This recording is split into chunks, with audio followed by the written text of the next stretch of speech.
सभी पुण्यात्माओं को मेरा नमस्कार। जरा एक बार सुने। ये आकार रहित परमात्मा जिसको निराकार कहा गया है, जिसको कबीर जी निरंकार कह रहे हैं कि निर्मम निराकार निर्मोहा नित्य निरंजन सुख संदोहा, जिसके बारे में जिक्र तमाम महापुरुष कर रहे हैं कि ये निराकार है, ये आकार रहित परम सत्ता है, यही है जो कण कण में व्याप्त है। लेकिन ज्ञान की दृष्टि ना मिले तो फिर इसके उस रूप में दर्शन नहीं हो पाते हैं। अर्जुन को ज्ञान की दृष्टि जब तक ना मिली थी तब तक तो भगवान कृष्ण के शरीर तक ही सीमित था, लेकिन जब वो ज्ञान की दृष्टि कुरुक्षेत्र के मैदान में भगवान कृष्ण ने उसको प्रदान कर दी तो अब वो केवल शरीर नहीं देख रहा, अब शरीर के आगे उस असल रूप को देख रहा है, यानी कि निराकार रूप देख रहा है। इसीलिए दसों दिशाओं की तरफ नतमस्तक हो गया है। इनके द्वारा आपको बताया जा रहा है कि आकार परमात्मा ही निराकार है। यही महापुरुष बता रहे हैं, यही कबीर जी बता रहे हैं। और जिसको ये ज्ञान ना मिले वो अधूरा। और यही ज्ञान जब कृष्ण जी ने अर्जुन को दिया, उससे पहले वे शरीर मान रहा था सबको, लेकिन जैसे ही ये ज्ञान उसको दिया गया निराकार का, तो वे सबको शरीर ना मान के सबको ही निराकार रूप में देखने लगा। आपके द्वारा जो ज्ञान आपको लगता है कृष्ण जी ने अर्जुन को दिया, आपके पढ़ लेने मात्र से, शास्त्रों को पढ़ लेने मात्र से, गुरु नानक जी को पढ़ लेने मात्र से, या गीता को पढ़ लेने मात्र से, या कबीर जी को पढ़ लेने मात्र से आपको क्या लगता है? आपको ज्ञान उपलब्ध हो गया, आप ज्ञान समझ गए। तो ऐसे तो जितने अनुयायी आपके साथ जुड़े हुए हैं सबको वो ज्ञान उपलब्ध हो जाना चाहिए। ऐसे ज्ञान नहीं उपलब्ध होता। जो ज्ञान आप बता रहे हैं, दसों दिशाओं का ज्ञान लेके कह रहे हैं कि वो अब शरीर रूप में नहीं देख रहे।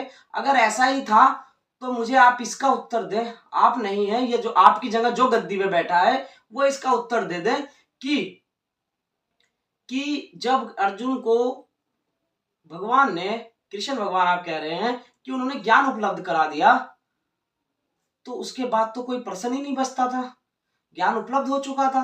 लेकिन अर्जुन क्या कह रहे हैं कि प्रभु ये तो मुझे आपने अपना विराट रूप दिखाया है, अब मुझे ये परमानेंट चाहिए जो आपने मुझे विराट रूप दिखाया है। उसके बाद तब कृष्ण जी उसको छठे अध्याय की विधि बताते हैं कि अगर तुझे मुझे परमानेंट प्राप्त करना है, जो कि मैं कण कण में विद्यमान हूं, तेरे अंदर भी हूं, दुर्योधन में भी हूं, और पूरी जितनी भी तुझे यहाँ दिखाई दे रहा है हर जगह मौजूद हूं पूरे ब्रह्मांड में, ये कृष्ण कह रहे हैं। लेकिन उसके बाद उन्होंने कहा है, उपदेश दिया है कि जब तक तू साक्षी भाव को उपलब्ध ना हो जाए तू मुझे परमानेंट प्राप्त नहीं कर सकता। ये कृष्ण जी समझा रहे कि जब तक साक्षी भाव को प्राप्त ना कर लो तुम मुझे परमानेंट नहीं प्राप्त कर सकते। तो फिर दसों दिशाओं और ये जो आप कह रहे हैं कि अब शरीर रूप को देख रहा था अब वो निराकार को देखना शुरू कर दिया, इस भ्रम से बाहर आओ। जो स्टोरी आप गीता की सुना रहे हैं, ऐसे ही अगर आप कबीर को पढ़ेंगे तो कबीर की सुनाएंगे, गुरु नानक जी को पढ़ेंगे तो गुरु नानक जी की सुनाएंगे, या कृष्ण जी की सुनाएंगे। आप ऐसे ही भ्रमित रहोगे, क्योंकि आपकी समझने की जो क्षमता है वहां ईश्वर प्राप्ति समझने का कोई संबंध है ही नहीं। जहां तुम समझने की कोशिश करोगे वहां ईश्वर है ही नहीं, वहां निराकार है ही नहीं। निराकार है साक्षी भाव, निराकार है जहां कोई विचार ना बचे, वो निराकार, और उसका अनुभव किया जाता है सिर्फ कृष्ण जी के दिखा देने मात्र से। ऐसे दिखता है जो तुम दिखाने की कोशिश कर रहे हो, ऐसे दिखता है। अगर ऐसे ही दिखता तो फिर क्यों उसे छठे अध्याय की विधि बताई? और ऐसे ही ज्ञान था तो क्या करने गया था स्वर्ग की सीढ़ी ढूंढने? कहाँ है स्वर्ग की सीढ़ी? आप गए हरदेव जी स्वर्ग की सीढ़ी ढूंढने? आप गए? अर्जुन क्यों गया? अगर उसको ब्रह्म ज्ञान था, उसको निराकार के दर्शन हो गए थे, निराकार उसकी समझ में आ गया था। ना तो आपकी कोई समझ में है और ना कोई अर्जुन की समझ में था। इतना आप ध्यान रखें। आप जा चुके, जाना सबको है, हमें भी जाना है। परमानेंट यहाँ कोई नहीं रहता। कृष्ण भी गए, बुद्ध भी गए, हम भी गए। लेकिन जो बुद्ध कृष्ण बन के गया वो तो समझ में आता है, लेकिन तुम्हारी तरह गया ये समझ से बाहर है। समझ से बाहर इसलिए क्योंकि जिस गद्दी आपको मिली, इतनी बड़ी गद्दी पे आप बैठने के बाद भी ज्ञान उपलब्ध ना करके सिर्फ अपना परिवारवाद जो आपने चलाया है, वो परिवारवाद आज तक चल रहा है। क्योंकि ये सबको पता है, सारे महापुरुषों को पता है कि ज्ञान किसी को नहीं दिया जा सकता। कहाँ कबीर ने कहा कि ज्ञान दिया जा सकता है? कहाँ कृष्ण ने कहा कि ज्ञान दिया जा सकता है? पूरी गीता में मुझे आप दिखा दीजिए कहाँ कृष्ण जी ने कहा, बुद्ध ने कहाँ कहा कि ज्ञान प्राप्त हो सकता है? मोती की बात करते हैं जो छुपा हुआ तुम्हारे अंदर बैठा है बुद्ध।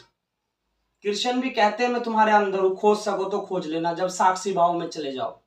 ऐसे ही साक्षी भाव में चले जाओगे, सेवा करोगे, घर की सेवा होगी नहीं, बाहर की सेवा करोगे सत्संगों की, वहां सेवा करके आपको ब्रह्म ज्ञान यानी निराकार के दर्शन हो जाएंगे? कभी नहीं हो सकते, कभी नहीं हो सकते। बिना साक्षी में जाए आप निराकार के दर्शन नहीं कर सकते। और ईश्वर कहाँ नहीं है? आकार में भी है और निराकार में भी है। जब तुम अपने अंदर बैठे ईश्वर को नहीं खोज पाए, सिर्फ मान्यता के आधार पर रह गए, तो ऐसे ईश्वर और निराकार नहीं प्राप्त होते। ऐसे ही आपने जो भी समझ में आया वो बोल दिया, लोगों को अच्छा लगा, क्योंकि भीड़ भागती उधर है जहां उन्हें अच्छा कार्य बताया जाता है। वो अच्छा कार्य से तुम्हें ब्रह्म ज्ञान उपलब्ध होने वाला नहीं है। कोई भी कार्य करने से आपको ब्रह्म ज्ञान नहीं उपलब्ध हो सकता, नहीं हो सकता। कोई मंत्र भी, कोई साधक भी ब्रह्म ज्ञान नहीं उपलब्ध कर सकता जब तक साक्षी भाव को ना प्राप्त कर ले। हर महापुरुष ने यही समझाया है, यही समझाया है। क्यों बुद्ध भीख मांगते थे? क्यों बुद्ध अपने राजपाट में क्यों नहीं गए? क्यों, अगर वो राजपाट में बैठते तो कितने शिष्य उनके पास आते? क्यों नहीं गए? साक्षी भाव में आने के बाद व्यक्ति को यह फर्क नहीं पड़ता कि वो राजा है कि भिखारी है। वे सिर्फ वो बताता है जो सत्य है, और सत्य यह है निराकार को स्वयं के साथ बैठ के साक्षी भाव में जब तक आप प्राप्त ना कर ले, आप ईश्वर को नहीं खोज सकते, नहीं खोज सकते। शास्त्रों को पढ़कर, गुरु नानक जी को पढ़कर, कबीर जी को पढ़कर, कृष्ण जी को पढ़कर गीता में या उपनिषदों को पढ़ के आप नहीं जान सकते। आपकी आने वाली पीढ़ी नहीं जान सकती। और जिसको जानना होगा, चाहे वो आपकी पीढ़ी हो या आपके अनुयायी हो या पृथ्वी पर कोई भी हो, जिसे जानना होगा स्वयं के साथ बैठना होगा। जब तक साक्षी भाव ना हो तो भूल जाओ, दुनिया की कोई ताकत आपको ज्ञान उपलब्ध नहीं करा सकती। कहीं हिमालय पे बैठ जाओ, चाहे आप अच्छे काम करके सत्संग में काम कर लीजिए, आप कुछ भी कर लीजिए, तो कबीर को जानना इतना आसान नहीं, कृष्ण को जान लेना इतना आसान नहीं, गुरु नानक जी को जान लेना इतना आसान नहीं है। जैसे आपने समझा दिया अपनी बातों से, ऐसे मुझे आपसे कोई दिक्कत नहीं है, जो जा चुका मुझे उससे क्या दिक्कत। लेकिन अगर मेरे सामने कोई चीज निकल के आएगी वो गलत है तो मैं बोलूंगा। बोलना इसलिए है, मुझे पता है मैं किसी को ज्ञान नहीं उपलब्ध करा सकता, ज्ञान का रास्ता तो बता सकता हूं, उपलब्ध नहीं करा सकता। कोई भी उपलब्ध नहीं करा सकता, चाहे कृष्ण जी हैं, चाहे बुद्ध हैं, चाहे कबीर हैं, चाहे गुरु नानक जी हैं। ऐसे कराया जाता तो आपके यहाँ सारे ब्रह्म ज्ञानी उपलब्ध होते। ऐसे कराया जाता तो कृष्ण जी के बाद सारे ब्रह्म ज्ञानी उपलब्ध होते। ऐसे कराया जाता तो बुद्ध के बाद सारे ब्रह्म ज्ञानी पैदा होते। ऐसे कराया जाता तो ईसा मसीह के बाद सारे ब्रह्म ज्ञानी पैदा होते। नहीं कराया जा सकता, नहीं कराया जा सकता। साक्षी भाव तो तुम्हें ही प्राप्त करना है। जब अच्छे कर्म तुम करोगे तो तुम्हें निराकार के और साक्षी निराकार भगवान ईश्वर के दर्शन कैसे करा दिए जाएंगे किसी के द्वारा? कर्म तुम करो और ज्ञान कोई और उपलब्ध करा दे, ऐसा नहीं हो सकता। आपके जगह गद्दी में बैठने वालों को भी समझना होगा, ऐसे नहीं कराया जा सकता। लेकिन वो क्यों समझे? जब जनता समझने को तैयार नहीं है, अनुयायी समझने को तैयार नहीं, क्यों समझे? उनका तो एक बिजनेस चल रहा है, परिवार चल रहा है। कल को लड़की जाएगी, कोई और बैठेगा, सिर्फ यही खेल चलता रहेगा। और तुम्हें जितना फंसना है फंसते रहो।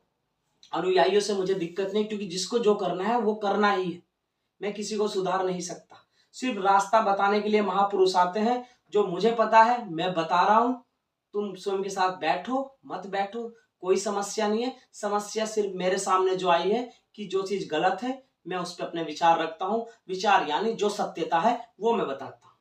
उस ईश्वर ने जो मुझे दिया है, जो उस निराकार ने, जो उस परमात्मा ने मुझे दिया है, वो मैं बताता हूं। सिर्फ आपकी तरह पढ़ लेने मात्र से मैं नहीं बताता, क्योंकि उन्होंने कहा ही नहीं कुछ पढ़ने को, शिव ने कहा ही नहीं पढ़ने को। ऐसा होता तो शिव भी शास्त्र लिख के चले जाते, और ये जो शास्त्र लिख के चले जाते तो वो ध्यान की कोई परिभाषा होती ही नहीं। शिव क्यों ध्यान में बैठे हैं? क्यों उन्होंने 108 112 विद्या पृथ्वी में बताई है? क्यों बुद्ध ने ध्यान की एक विधि बताई है, अपसना विधि क्यों बताई है? क्या कारण है? वो भी आपकी तरह बस निराकार के दर्शन करा देते। शायद आपसे आप उनसे ऊंची हस्ती हो, आप उनसे ज्यादा ब्रह्म ज्ञानी हो, बुद्ध से भी ज्यादा ब्रह्म ज्ञानी थे आप, कृष्ण से बड़े ज्यादा ब्रह्म ज्ञानी थे आप, जो आपने निराकार के दर्शन करा दिए।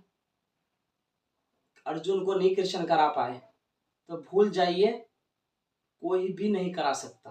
मैं सिर्फ कृष्ण की वजह से नहीं कह रहा, ये कराया ही नहीं जा सकता।